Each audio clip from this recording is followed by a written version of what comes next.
You know what's my favorite kind of official announcements? The announcements that are not official, but they still come from officials at Riot. Being part of the PR department at Riot Games has to be a nightmare at this point. Well, yet again, they got another case of news that probably didn't get approved, but people appreciate it nonetheless. You see, a few days before Christmas, we got a really awesome Christmas gift. Because we got Riot Pew Pew Lasers, whom I do believe is the gameplay director, who in the best place to announce news, that being the comment section of Reddit, announced something cool for the League of Legends lore community. With most of the best news being kinda picked out by the people in tinfoil hats. But that's what we're here for. So let's have a look at what was actually said. Lore skins are exciting for Rioters too. They are definitely not financial slam dunks, but they should have times where they shine, especially when connected to certain media or stories we are telling in a moment. So yes, here he confirmed that Rioters actually like lore skins, though they are aware of the fact that they usually don't do that well. I mean, I could give you some examples. Who's using that when you can use something like that?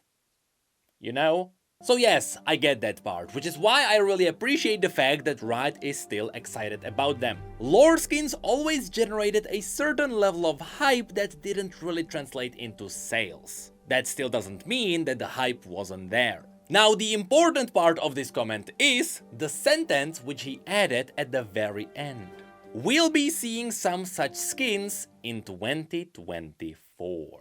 Well, let's dive right into this one. With this single sentence, there is suddenly a lot to break apart. So let's take a step back and look at all of this from a distance. As I mentioned, lore skins were always part of League of Legends, and you might not believe that they were part of the game from the very beginning.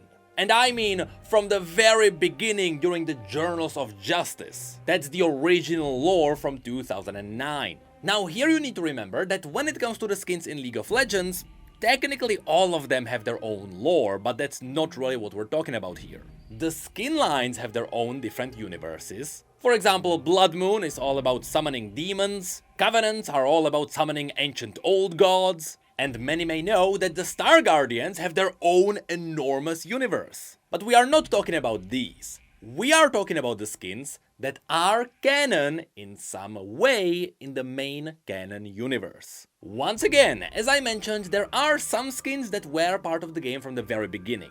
Among these ancient ones, we have King Tryndamere and Queen Ashe, who reference their original marriage referenced in the original Journals of Justice. The same goes for Tyrant Swain, which was his canonical appearance once he ascended to be the leader of Noxus. Way back in the day when Noxus wasn't as cool. But then you also got some other ancient skins which were adapted to the modern canon. For example, pre-Void Kassadin is technically still what Kassadin looked like before he was touched by the Void. Gladiator Xin still portrays what Xin looked like in his past life as a Noxian gladiator, or to be specific, a reckoner called Viscero. And at this point pretty much everyone knows that Spirit Guard Udyr is what he looked like when he was in Ionia with Lee Sin. In total, League has a lot of these skins, and I mean, there are so many that quite a few years ago, I made too many videos talking about lore skins. And unfortunately, many of these were kinda swept away and they are no longer canon.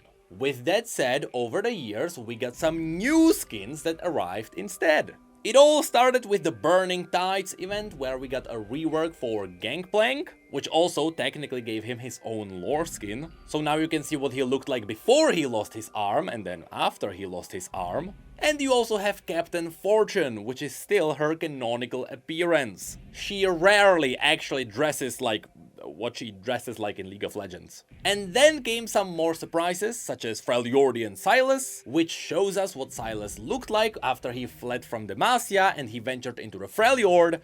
We still don't know what he's doing there, but he is looking for some kind of a new power. And now we know that all of that happened after the Mage Seeker game happened, so who knows what's gonna happen there.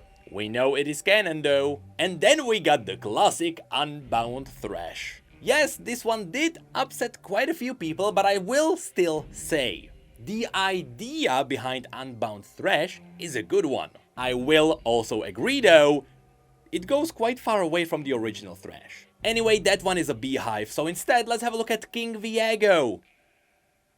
That's a really cool skin though. And yes, of course, since we are talking about Kamavor and the Shadow Isles, there are the Sentinels of Light. Yes, all of those are still canon. All the champions looked like this, at least for a little bit in the past.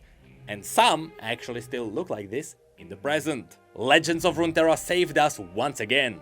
And then finally, with perhaps the latest addition of lore skins, we got Arcane. Of course, when the Arcane skins came out, we didn't know those were lore skins. We thought those were skins from the alternative universe of Arcane. But then later, Riot made Arcane canon. So yes, these are now lore skins. Speaking of which, this is why I went on this long rant about skins from the past. It's because Arcane might be irrelevant here once again, because as you may know, after all the leaks and after all the confirmations, we know that Arcane will come out 2024.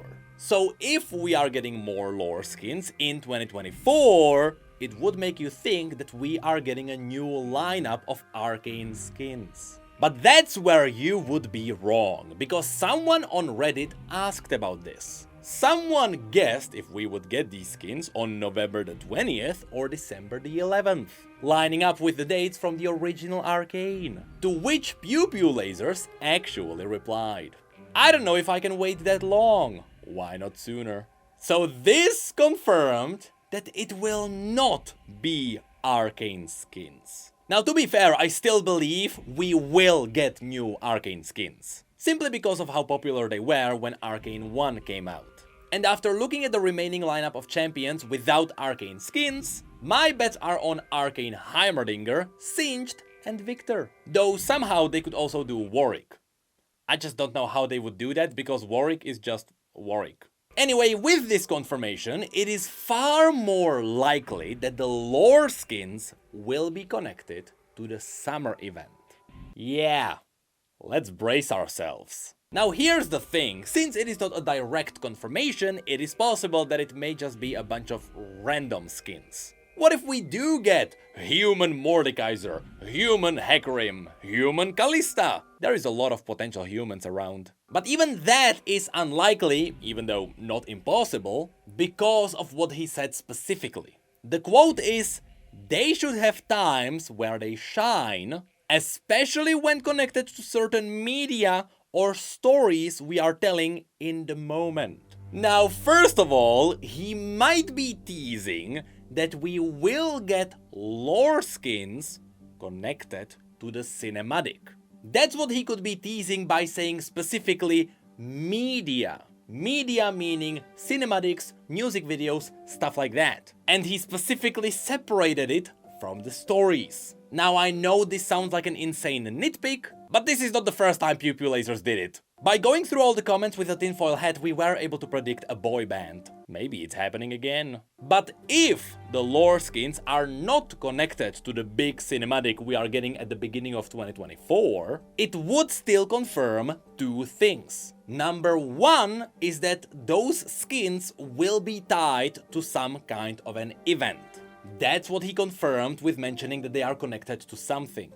And two, this indirectly confirmed that there will be a lore event. Because if these lore skins are coming out and they are connected to something, that something has to exist. That's kinda a given. Now what's funny is that when Riot revealed what's gonna be happening in 2024, with all the amazing Void changes, they very specifically said there will not be a Void event. And they were so serious about this announcement that they pointed out a creator who is not even in the League Partner Program. Now there is still the very slight chance that this is all a red herring. And there is about a 10% chance that we are still getting a Void event. But here it really seems like Riot is just trying to avoid false hope. I mean, can you imagine if people were hyping up a Void event and then the event turned out to be something else? Can you imagine? So yeah, it makes sense why Riot is trying to avoid this from the very beginning. So you know what? I'll trust them, there is no Void event. Well, this still begs the question, what kind of an event is it? In my opinion, there is one other option. There is a slight chance that we are getting an event connected to Demacia, specifically somehow tied to dragons. And that's because it could be related to the upcoming champion, which is the Draconic royalty. And the best part about this one would be that Dragonmancer skins were always popular. What if they just make Draconic skins but they are canon? See, I strongly believe in this because in the past, Riot did line up new champions with bigger events or bigger skin lines. This would all be to simply sell their skins. But during Ruination, Viego, Gwen and Vex were all directly part of a lore event, which did actually boost their acquisition. And now it would make sense for Riot to do it again with a new champion. Especially if it's gonna be the summer event. If it is a lore event, there has to be a new champion tied to it. That seems like such a no-brainer. So right now, if we are not getting a Void event, I might be betting on some kind of a Draconic event. The only issue is, it is likely that champion might be coming out a little bit too early. Are you telling me we would not be getting a new champion till the summer of next year? That's a very long time.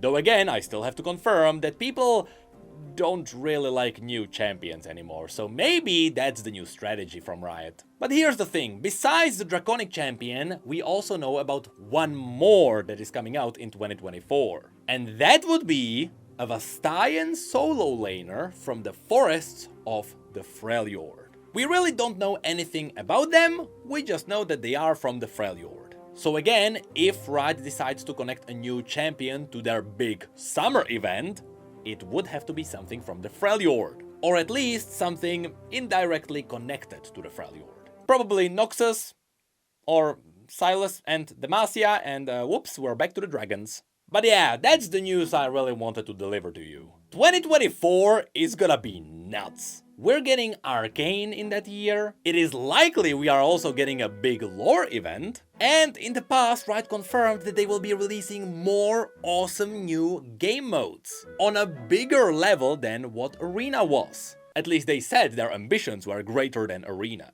It's kinda insane how we arrived here from the beginning of the year, which was not great.